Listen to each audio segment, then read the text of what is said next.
अभी मैं पूर्व नगर पंचायत अध्यक्ष प्रतिनिधि राजू तुलसियान, जो एक हिंदूवादी विचारक और सामाजिक कार्यकर्ता हैं, उनसे खास वार्तालाप करने के लिए विशेष मुद्दों पर हम इनके पास आए हुए हैं और इनसे जानने का प्रयास करेंगे किन किन मुद्दों पर ये चुनाव लड़ेंगे और क्या क्या काम करेंगे। सबसे पहले नमस्कार।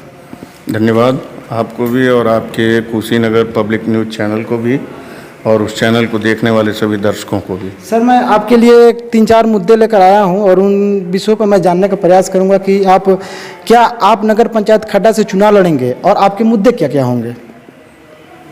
नगर पंचायत खड्डा में आगामी चुनाव है, लेकिन अभी जैसी आरक्षण की परिस्थितियां रहेंगी उस हिसाब से रणनीति बनाई जाएगी।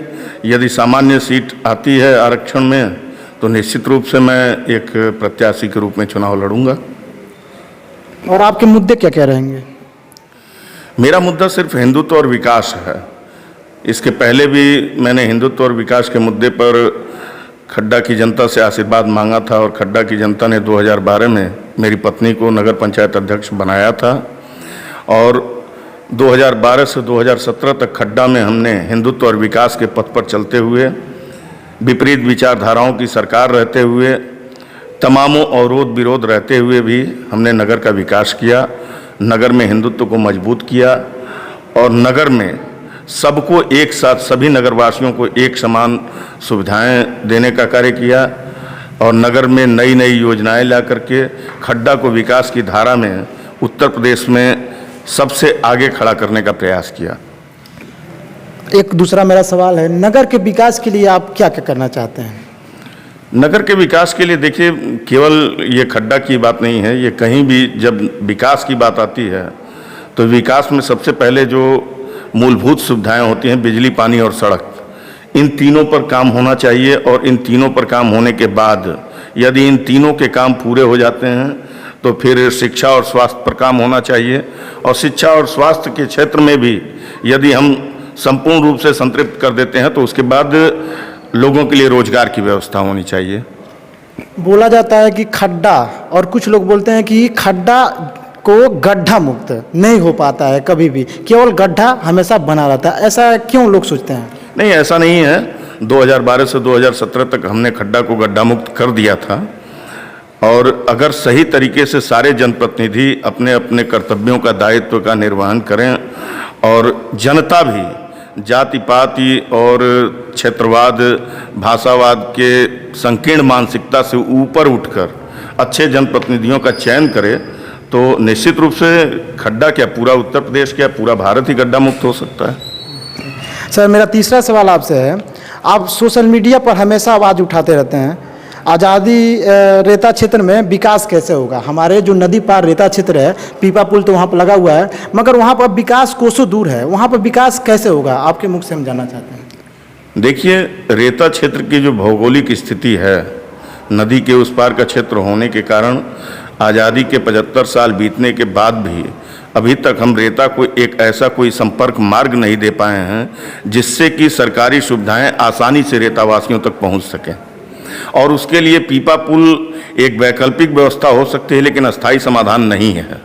उसके लिए जब तक एक अस्थायी समाधान निकाल करके हम रेता के क्षेत्रों तक अधिकारियों की, प्रशासन की, शासन की सारी सुविधाओं की पहुंच नहीं बनाएंगे तब तक रेता का विकास नहीं हो सकता है।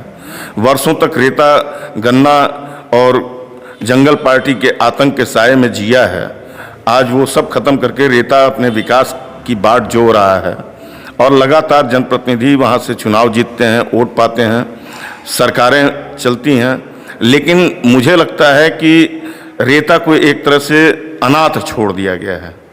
वहाँ पर स्वास्थ्य सुविधाएं नहीं, मैं कई बार वहाँ पे गया हूँ, वहाँ स्वास्थ्य सुविधाएं नहीं हैं, वहाँ शिक्षा की व्यवस्था नहीं है, वहाँ बिजली की व्यवस्था नहीं है, वहाँ सड़कें नहीं हैं, वहाँ शुद्ध पेयजल की व्यवस्था नहीं है, वहाँ कोई रोजगार नहीं है, जबकि रेता क्षेत्र में असीम संभावनाएं हैं। वहाँ प्राकृतिक सौंदर्य है, प्राकृतिक संसाधन है, पर्यटन का केंद्र बनाया जा सकता है, वहाँ के नौजवानों को रोजगार उपलब्ध कराया जा सकता है, वहाँ की महिलाओं को स्वयं सहायता समूह से जोड़ा जा सकता है, वहाँ पे तमामों ऐसी चीज़ें हैं जिनका उपयोग करके हम वहाँ के लोगों को विकास की दौड़ में आगे कर सकते हैं, लेकिन उसके लिए दृढ़ इच्छा शक्ति चाहिए।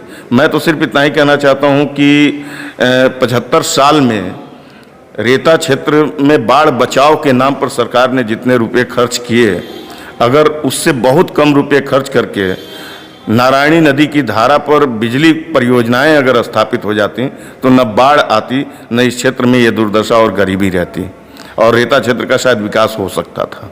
सर, पीपा पुल तो ऑलरेडी लगा हुआ है वहाँ पर, क्या भविष्य में पक्का पुल बन सकता है वहाँ पर?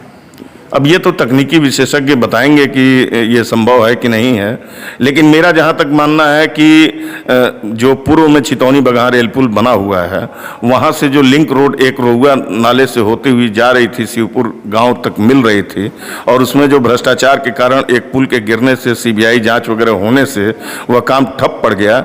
मुझे लगता है कि सभी जनप्रतिनिधियों को मिलकर उसी कार्य को संपन्न करके वो 16 किलोमीटर की सड़क बना करके और अस्थायी समाधान देना चाहिए रेता को। सर, मेरा आखिरी सवाल है, नगर पंचायत के लोगों को आप क्या संदेश देना चाहते हैं? मेरा संदेश एक ही है कि ये नगर आपका है, और सिर्फ अपने बारे में और अपने घर के बारे में मत सोचिए, अपने नगर के बारे में सोचिए। और जब नगर के बारे में सोचने की बात आए तो जाति, धर्म, संप्रदाय से ऊपर उठ करके केवल अपने नगर के विकास के बारे में सोचिए, क्योंकि आपका नगर अगर विकसित होगा तो आप भी विकसित होंगे। अगर आपके नगर में मूलभूत सुविधाएं आपको उपलब्ध होंगी तो आपके बच्चों का भविष्य सुधरेगा, आप एक अच्छे नागरिक के रूप में जाने जाएंगे। और यदि आपके नगर का विकास अच्छी तरीके से होता है तो आपके नगर का नाम यदि पूरे प्रदेश में, देश में होगा तो साथ में आपका भी नाम ऊंचा होगा। इसलिए चुनाव के समय में जाति, धर्म, संप्रदाय या अन्य किसी दलीय निष्ठावाद को छोड़ करके सिर्फ विकास के नाम पर जनता अपने जनप्रतिनिधियों का चुनाव करे। और मेरा नगर हमेशा हमारा खड्डा सबसे अच्छा की जो हमारी परिकल्पना है, उसके आधार पर हमारा नगर आगे बढ़ता रहे, यही मेरा नगरवासियों को संदेश है। आपको क्या लगता है कि लोग विकास के नाम पर वोट देते हैं कि पैसा लेकर वोट देते हैं? इस पर आप क्या सोचते हैं? क्योंकि मैं अधिकांश देखता हूं लोग पैसे के लालच में बिक जाते हैं और वोट किसी गलत व्यक्ति को देकर जिता देते हैं। इस पर क्या कहेंगे आप? नहीं, ये आपका आरोप गलत है कि लोग पैसा दे करके वोट देते हैं। लोग तो चाहते हैं कि उनका विकास हो, लेकिन चुनाव में जो लोग खड़े होते हैं, जो प्रत्याशी खड़े होते हैं, चाहे वो दल से हों या निर्दल हों या जो लोग भी हों, वो प्रत्याशी अपने, उन प्रत्याशियों में कई कैटेगरी है। जैसे कुछ प्रत्याशी ऐसे होते हैं जो चाहते हैं कि हम 1 लाख रुपए खर्च करें, चुनाव जीतें और 10 लाख रुपए कमाएं। कुछ प्रत्याशी ऐसे होते हैं जिनके पास अथाह पैसे होते हैं और वो सोचते हैं कि चलो अपने पैसे में से 2, 4, 10 लाख रुपए खर्च कर देंगे तो मुझे एक पद का तमगा मिल जाएगा, जिसके आधार पर मेरी समाज में प्रतिष्ठा बढ़ जाएगी। और कुछ लोग ऐसे होते हैं जो, जैसे मैं अपना उदाहरण दूं तो 2012 में जब मैं चुनाव लड़ा था तो मेरे अपने व्यक्तिगत घर परिवार के मुश्किल से 10, 20, 50 हज़ार रुपये खर्च हुए होंगे। मुझसे किसी ने कोई पैसे की मांग नहीं की थी और प्रचंड बहुमत से आज तक के खड्डा के रिकॉर्ड बहुमत से जिताया था। तो ऐसा नहीं है कि जनता पैसा चाहती है या पैसे के लेकर के वोट देती है। जो नेता होते हैं वह अपने स्वार्थ को पूरा करने के लिए प्रलोभन देते हैं। उस प्रलोभन में अगर कुछ लोग बहकते हैं तो उनका कोई महत्व नहीं है, क्योंकि बहुमत जो होता है वो बहुमत अभी भी आज के परिस्थितियों में भी अधिकतम लोग अपने नगर के विकास के लिए अपने अच्छे जनप्रतिनिधियों का चयन करना चाहते हैं। अभी मैं पूर्व नगर पंचायत अध्यक्ष खड्डा से राजू तुलसियान जी से बात कर रहा था। आप इनके बारे में क्या सोचते हैं, कमेंट करके बताइए। कुशीनगर पब्लिक न्यूज़ से मैं आर्या ज्ञानवाला। जय हिंद।